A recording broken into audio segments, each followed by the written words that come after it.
Iyi ni radiyo ijwi ry'Amerika.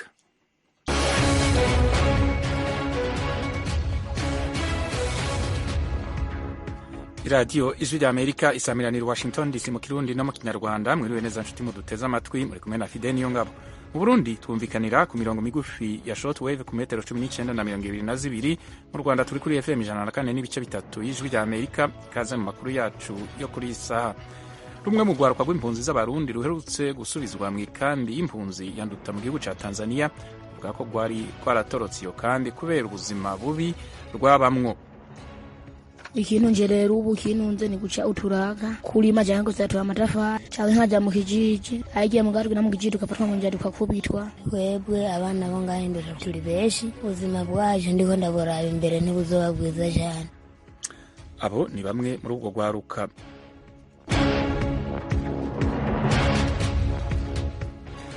Abasirikare b'abarundi barungitswe muri Kongo bazoshinga ibirindiro muri tumwe mu duce tugenzurwa n'abagwanyi ba M23. ONU itangaza ko atakiriko kirakogwa mu guharanira uburenganzira bw'ikiremwa muntu muri Eritrea.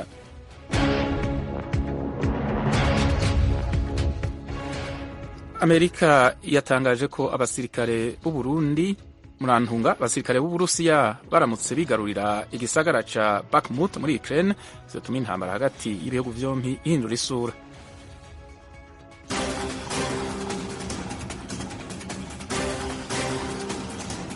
Idonizo ry'amakuru avuga hirya no hino ku isi. Ishirahamwe mpuzamakungu ONU ryatangaje ko muri Eritrea hakirangwa ikibazo cyo kutubahiriza uburenganzira bw'ikiremwa muntu kandi ko atagikorwa kugira iki kibazo gitoregwa umuti. Timu Ishimwe aratubwira ibindi kuri inkuru. Umuryango w'abibumbye kandi wavuze ko hari abantu bakorerwa iyicarubozo abandi bakaburirwa irengero nyamara babigizemo uruhare ntibahanwe.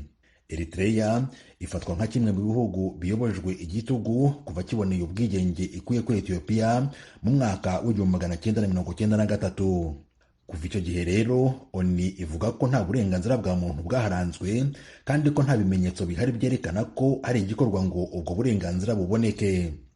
Muri raporo yasohotse uyu munsi kuwa mbere, Nada Al-Nashif, komiseri wungirije w'akanama gashinzwe uburenganzira bwa muntu muri ONU, yavuze ko igihugu gikomeje kurangwa n'ihohotera rikorerwa ikiremwa muntu. Yumvikanishije ibi avuga ko ONU ikomeje kubona ibihamya bidashidikanywaho ko hari abantu bakorerwa iyicarubozo bagafungirwa ahantu hadakwiriye cyangwa se bakaburirwa irengero. Iyi raporo ikomeza ivuga ko igiteye ubwoba cyane ari uko ibi byaha byose bikorwa ariko ntihagire ubiryozwa. Leta Zunze Ubumwe za Amerika n'imiryango iharanira uburenganzira bwa muntu nabyo bishinja Eritrea kuba yaragiye ihatira abaturage kujya mu gisirikare cyane cyane mu gihe Ethiopia yari ihanganye n'umutwe wa TPLF wo mu majyaruguru ya Ethiopia. Icyo gihe bivugwa ko hari abaturage b'abasivili babarirwa mu magana bapfiriye mu mujyi wa Okusum no mu karere ka Dengolat.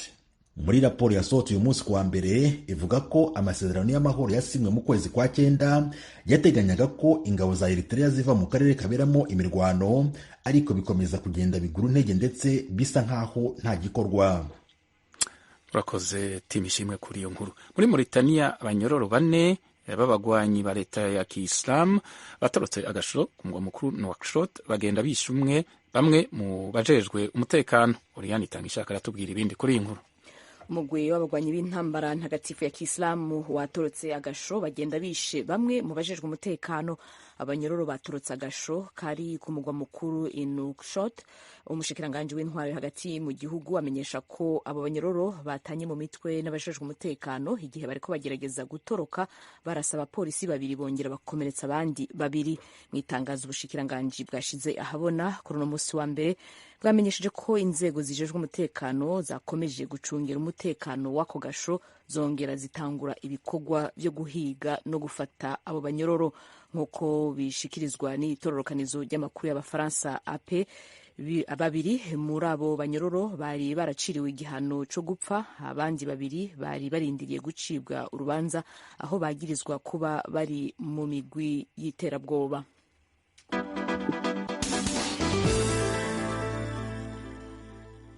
Umushikiranganji ajejwe kwivuna abansi wa Leta Zunze Ubumwe za Amerika Lloyd Austin kuri uyu wa mbere yatangaje ko abasirikare b'Uburusiya baronse bashoboye kwigarurira igisagara ca Bakhmut kiri mu buseruko bwa Ukraine bizotuma intambara hagati y'ibihugu vyombi ihindura isura. Geoffrey Mutagoma abandanye inkuru. Minisitiri w'ingabo wa Amerika Lloyd Austin avuga ko agaciro k'umujyi wa Bakhmut uri mu burasirazuba bwa Ukraine kagaragarira mu mumaro uwo mujyi ufite ku rwego rw'ibikorwa bya gisirikare no mu bimenyetso uwo mujyi uhagarariye by'igihugu. Mu mezi make ashize umujyi wa Bakhmut wabaye isibaniro ry'intambara ikomeye hagati y'ingabo za Ukraine n'iz'Uburusiya bukomeje gushaka kwigarurira intara ya Donetsk. Mu ruzinduko yagiriye muri Jordania kuri uyu wa mbere, Minisitiri w'ingabo wa Amerika Lloyd Austin yabwiye abanyamakuru ko atabona imbogamizi mu cyemezo cya Ukraine cyo kujyana ingabo zayo mu burengerazuba bw'umujyi. Kuri uyu wa mbere, Ukraine yatangaje ko Uburusiya bwongeye kuyigabaho ibitero bukoresheje indege zitagira abapilote bwakuye mu gihugu cya Iran. Ukraine yavuze ko yahanuye izigera kuri 13 muri 15 zari zagabye igitero.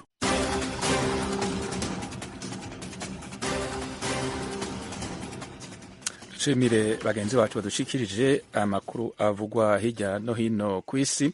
Aya makuru kandi yose agezwe ko mushobora kuyumviriza mu kuyasanga kuri akaburungu radio yacu voa.com, adresse yacu YouTube, Instagram na Facebook ni VOA radio yacu. Mukanya turerekeza mu karere k'ibiyaga binini.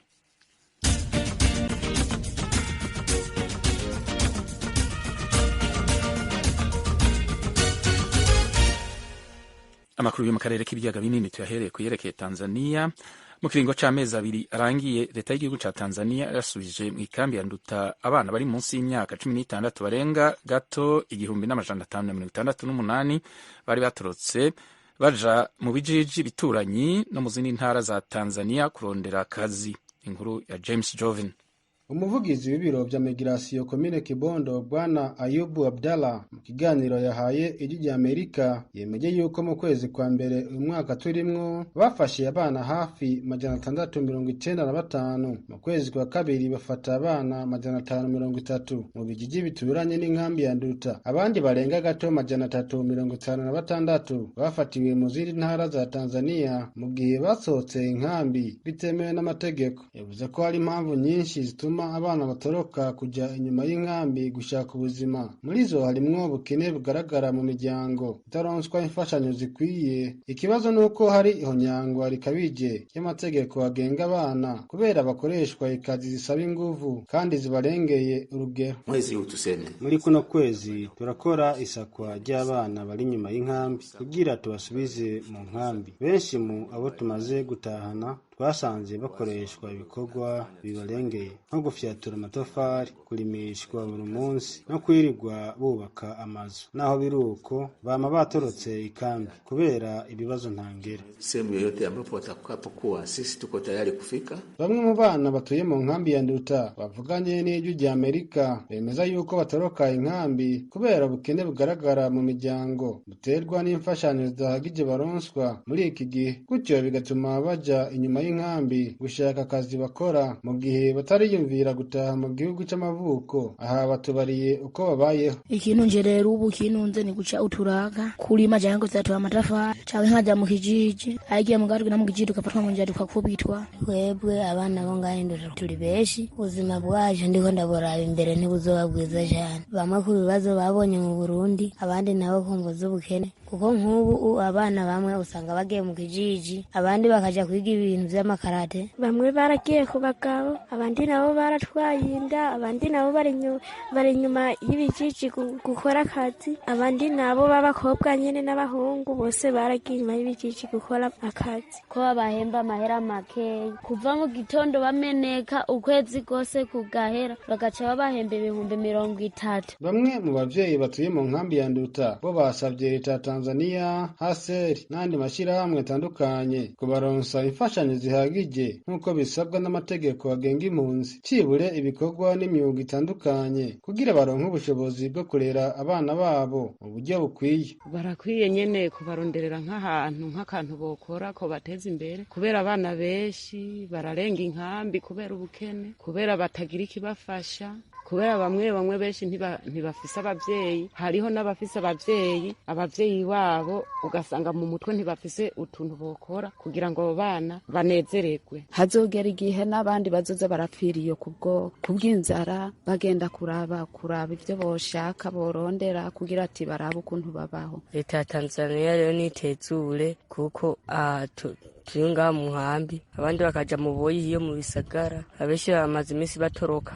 Ishirahamwe Save the Children rifasha igisata c'indero mu nkambi y'impunzi ya Nduta ryemeza ko rishoboye gufasha abana bashika 9,800 uko umwaka utashe mu bijanye no kubaronsa ibyo kurya, imyambaro n'ibikoresho byo kwishura. Ariko hakurikije ibitigiri bitangwa n'umuvugirizi w'iryo shirahamwe, hari abandi barenga 7,900 bakeneye imfashanyo zikenewe mu buzima bwa kiremwa muntu, ariko ntibazironka mu buryo buhagije. Ari nayo mpamvu ituma benshi batoroka kuja gushaka aho rutahandi. Kuva mu nkambi ya Nduta iri mu gihugu ca Tanzania, James Jovini ku bw'ijwi ry'Amerika.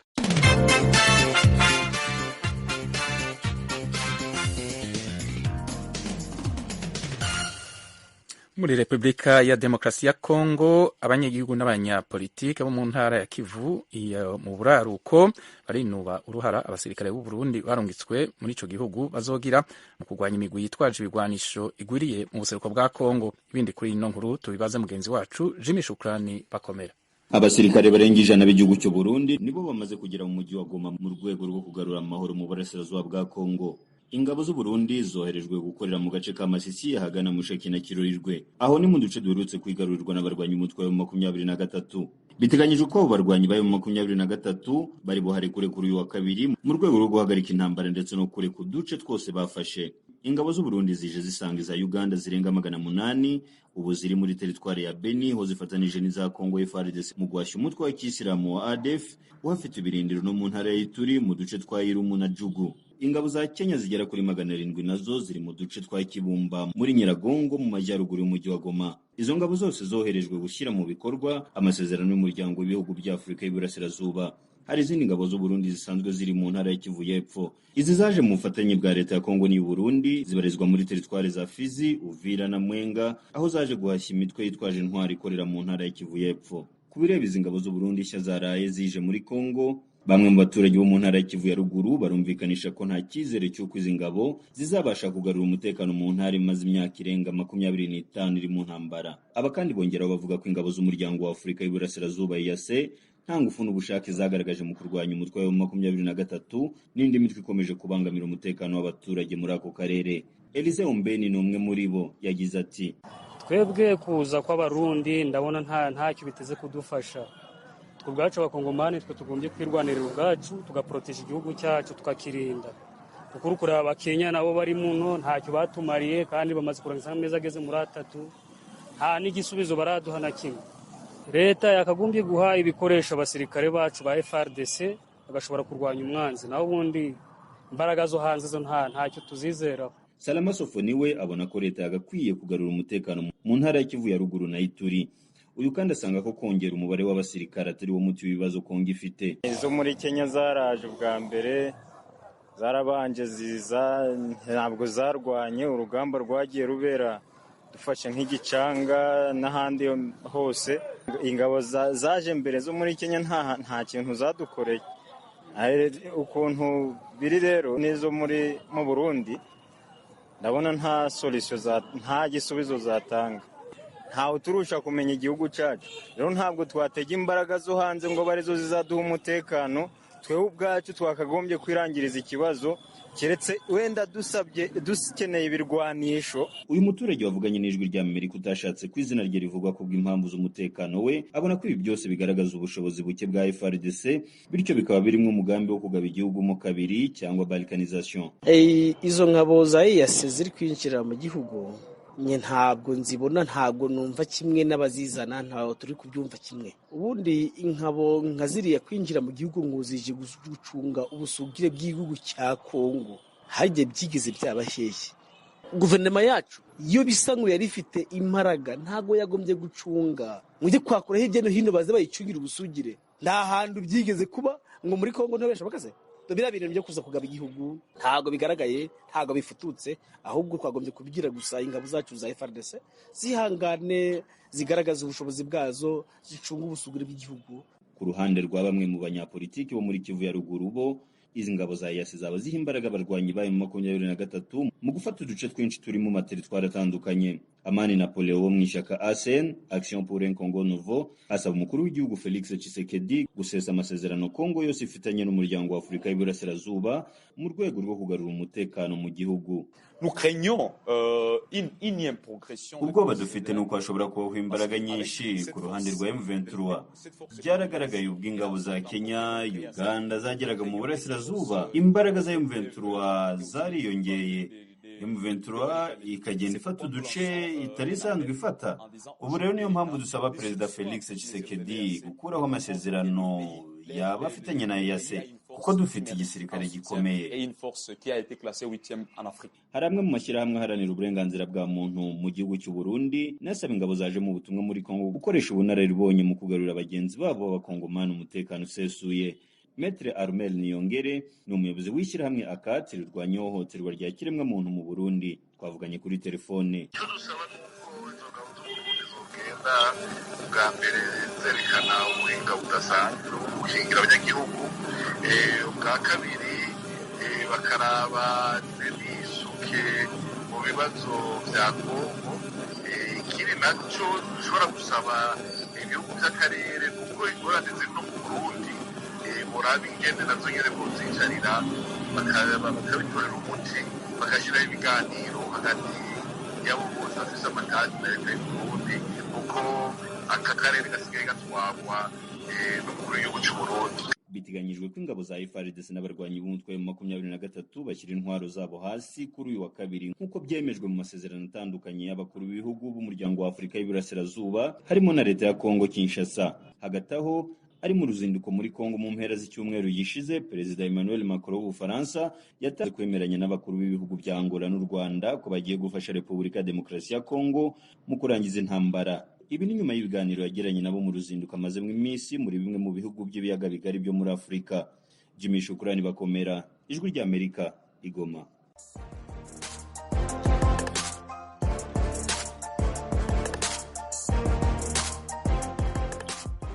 Irushanwa rya gatatu ry'umukino w'intoki wa basketball ku mugabane wa Afurika BAL riraje. Guhera tariki ya 11 kugeza kuri 21 z'ukwa gatatu i Dakar muri Senegal nibwo amakipe yo mu itsinda rya Sahara azakina. Azakurikirwa nayo mu itsinda rya Nil azakinira i Cairo muri Misiri guhera tariki ya 26 z'ukwezi kwa kane kugeza ku itariki 6 z'ukwezi kwa gatanu. Amatsiko yanyu azashirira i Kigali ahazabera imikino ya nyuma y'igikombe. Ni guhera ku itariki ya 21 kugeza ku ya 27 z'ukwezi kwa gatanu. Amakipe 12 ya Afurika azahatana mu mikino 38, ariko ikamba rizegukanwa n'ikipe imwe rukumbi. Mwitegure kuzakurikirana iryo rushanwa rya BAL kuri radio yanyu Ijwi ry'Amerika.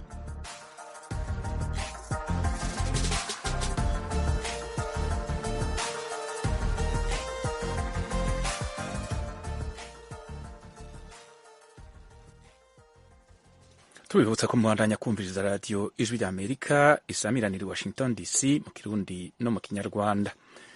Mu Burundi ubutungane bwo muri ico gihugu bwatanze uburenganzira bwo gushingura umupfasoni Aline Inarukundo bivugwa ko yishwe n'umugabo wiwe yitwa Claude Arakaza. Hari yaheze imisi irenga 40 umuryango w'amaraso uri mu bibazo bijanye n'ishingurwa ryiwe bivuye ku muryango w'umugabo wa nyakwigendera Aline Inarukundo. Inkuru y'Ijwi ry'Amerika yateguye yifashishije abanywanyi bayo mu Burundi turayishikirizwa na Thierry Vendayishimiye. Umuryango w'umwisi Aline Inarukundo avukamwo wabwiye isoko ry'Ijwi ry'Amerika ko warose ubutumwa ko kwitegura gufubana uwabiteka ku munsi wa kabiri w'indwi itangura. Aho hari ku mugoroba wo kuri uyu wa gatandatu bahamagawe ku telefone n'umushikiriza amanza wa parike nkuru ya Muha. Irere Desire Nishishikare umuvukanyi w'umuhisi ari nawe aserukira umuryango avuga ko uruhusha rwo ku telefone rudahagije. Babitubariye ku telefone mugabo turakeneye ko baduha uruhusha rwanditse kubera vyarigeze gushika itariki 3 z'ukwa kabiri aho twatuganije amaziko hama hageze ku munota wa nyuma guhamagara inama tukabona birahindutse bari barutwemereye urwo ruhusha bitanditse rero ubu unyi turandiriye turonka urusha rwanditse ico twitunganya muryango duhambana wacu iteka. Isoko ryacu rihamagaye umushikiriza manza wa parike nkuru ya Muhaha Bucumi Albert ku murongo wa telefone kugira rimenye ko by'ukuri urwo ruhusha goba rwatanzwe byishuwe ku by'urwo ruhusha ryo bibaza imiryango y'umuhisi. Ku ruhande rw'umuryango umuhisi Aline yari yubatsemo nabo baciye basubiza isoko ryacu kubaza ubutungane. Icumvikana nuko hakiriza uguruzuguru hagati y'imiryango ibiri y'umuhisi. Amakuru atangwa n'umwe mu bavukanyi b'umugabo wa Aline atashimye ko tumudondora nuko batarota barekura ikiziga ngo gifubwe. Insigura atanga nuko basabye ubutungane ko bwo kwemera ko hakogwa ibipimo byerekana icisha yarine inarukundo ibyo bita autopsy mu gifaransa. Ibyo nabyo akaba ataho bikogwa mu gihugu uretse ko n'ubutungane butabyemera. Ni mu gihe kugeza ubu urupfu rwiwe rwagirizwa umugabo bari bubakanye Jean Claude Arakaza afungiwe mu ibohero rikuru rya Mpimba. Uko biri kose userukira umuryango w'amaraso wa Aline Inarukundo asaba ko ubutungane bwo bandanya bukora ariko uwabo yafubanywe iteka. Ubutungane bukore cyukuri bukore nk'ubutungane ko atababoja hejuru kuko ikintu cyadutangaje nuko bari baturekuye ko tutungana n'amaziko aho hari mu ntango z'ukwezi kwa kabiri hagicindwe zibiri mugabo mu nyuma iyo vyahereye ntawo bize. Byumvikana ko hariho izindi nguvu zishobora kuba ziko zirabuza ko ayo maziko ashobora kuba hanyuma amatohoza akabandanya mugabo wacu yahambwe. Ishirahamwe Mukenyezi imenya riharanira agateka k'abakenyezi naryo nyene risaba ko umuhisi yoshingurwa atakirinze kirasabwa na cane cane ko muri iki gihe hegereje ihimbazwa ry'umunsi mpuzamakungu wahariwe agateka k'umukenyezi. Floride Nahimana ni warirongoye imbere y'amategeko. Jewe ikintu usaba ifubwa neza ry'urya mupfasoni atakirinze kirasabwa hanyuma ubutungane kore hanyuma kandi uwakoze ibintu nka bijya ahanwe vrema imbere y'amategeko uko amategeko ategekanira.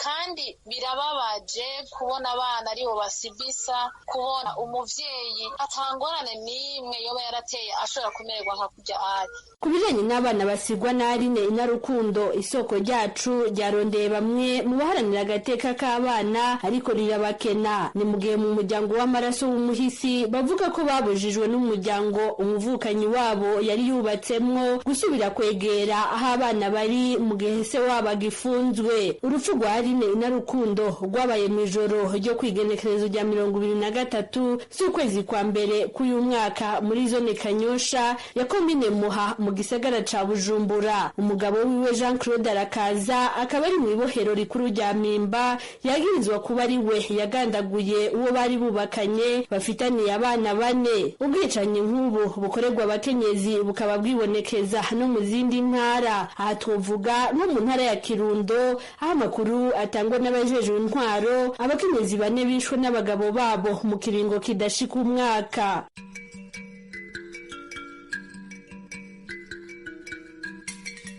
Njuti mukurikirana ibiganiro kuri Radio Ijwi ry'Amerika. Mu biganiro vyacu umuntu aretse kudukurikirana kuri FM mushobora no kudukurikirana ku mirongo migufi bita short waves ku munsi wa gatandatu no ku munsi w'Imana guhera isaha 10 gushika isaha 11 zo ku muhingamo. Mushobora kudukurikirana kuri kilohertz 15,320 kilohertz 15,675 na kilohertz 17,730. Ku munsi wa gatandatu no ku munsi w'Imana guhera isaha 12 gushika isaha 12 n'igice zo ku muhingamo mutwumvira kuri kilohertz 15,180 na kilohertz 13,630. Mu gihe ku munsi w'Imana guhera isaha 12 gushika isaha 12 n'igice zo ku muhingamo mudukurikirana kuri kilohertz 15,460 na kilohertz 17,530. Radio Ijwi ry'Amerika, radio yanyu.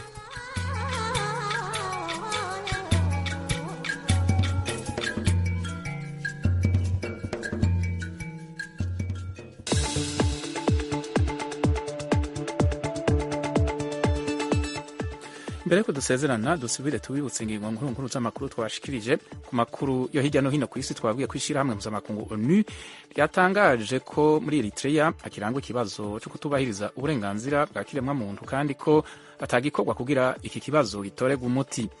Muri Mauritania abanyororo 4 b'abagwanyi ba leta ya Kiislamu batorotse agasho ku mugwa mukuru Nouakchott bagenda bishe umwe mu bajejwe umutekano. Umushikiranganji ajejwe kwivuna hasi muri leta zunze ubumwe za Amerika Lloyd Austin kuri uyu wa mbere yatangaje ko abasirikare b'Uburusiya baramutse bashoboye kwigarurira igisagara ca Bakhmut kiri mu buseruko bwa Ukraine vyotuma intambara hagati y'ibihugu vyompi ihindura isura.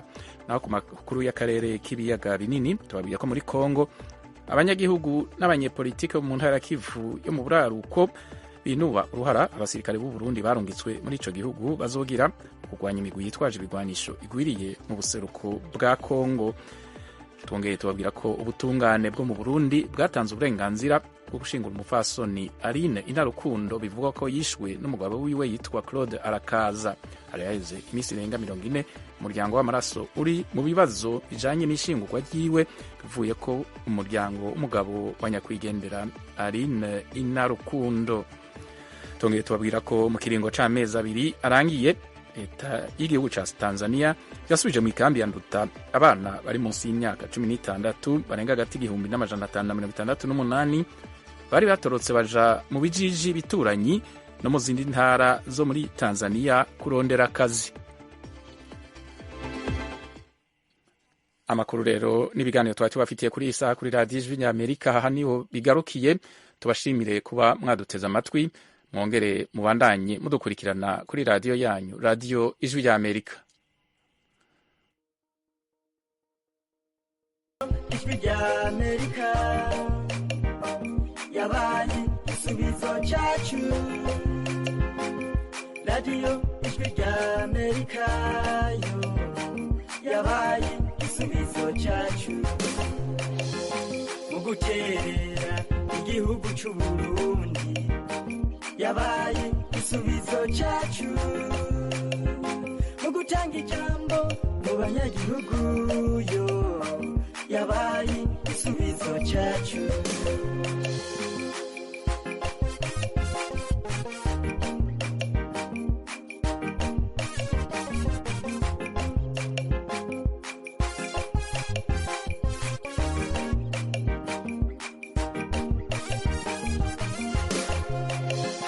Yaratanze ijambo abarundi turiruhutsa mu gushikiriza icyo tubona, turayaga tugahuzayo kw'Ijwi rya Amerika. Radio Ijwi rya Amerika